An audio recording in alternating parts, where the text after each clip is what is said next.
Let's start with basic terminology. A double peek, meaning you pick an angle with your teammate either by being very close to each other or doing so simultaneously with a crouch. A double hold, meaning you and your teammate are holding the same angle and are fairly close to each other, or are right on top of each other using the crouch. This is also sometimes referred to as a high-low. A trade, or trading someone, means killing the person that killed your teammate or vice versa when double peeking or double holding.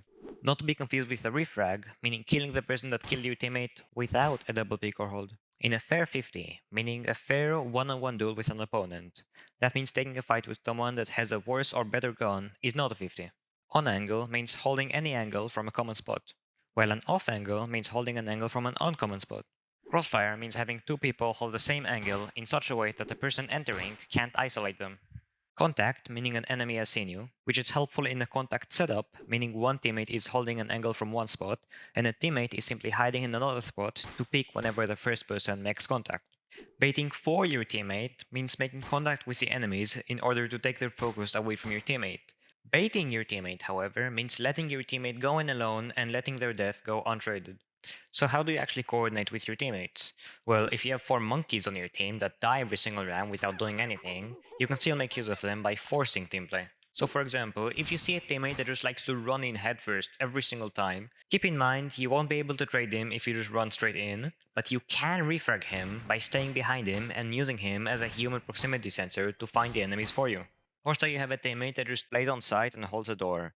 Well, you can try hiding close to him and peeking when he starts shooting to make a contact setup. That's not the only way to make use of your teammates either.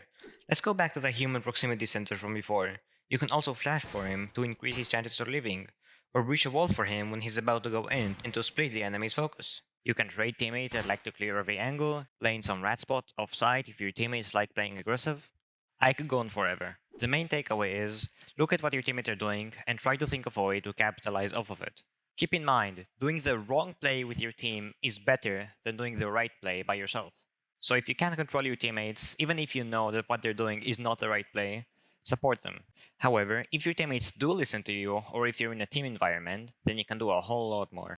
Firstly, when entering, unless you plan to use it somewhere else, it never hurts to use a drone to clear the close areas. If there's someone hiding close by, then you can have two people double pick him immediately. It's also good practice to keep one person to watch the flank in certain situations. You can also coordinate attacks from different areas.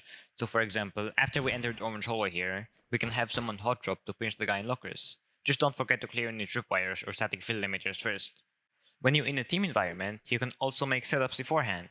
So for example, you can start out with this setup, then if enemies breach this wall, then you can transition into both players hiding and simply peeking when the proximity goes off. And if they try to plant, then you can have a third guy named the planter, like so. The main rule you want to follow when making a structure like this yourself is to never have to take a fair fight with an opponent. Whether by taking 2v1s, playing in rat spots, using gadgets, the less fair 1v1s you take, the better. The first one is to know when you should and shouldn't double pick something.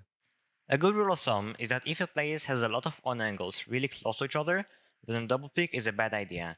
This is because you can't isolate angles as well when you play with a teammate. In that case, you're better off jiggling it or droning it. The second tip is to always stay extremely patient, especially when playing for contact. If an enemy sees you even a little bit, then any play involving contact will immediately fall apart. And lastly, the third tip is to maintain your focus on only one area and trust your teammates to cover you. If you don't play in a team, then covering your flank with gadgets is essential so that you can give your full focus to just one area of the map at a time.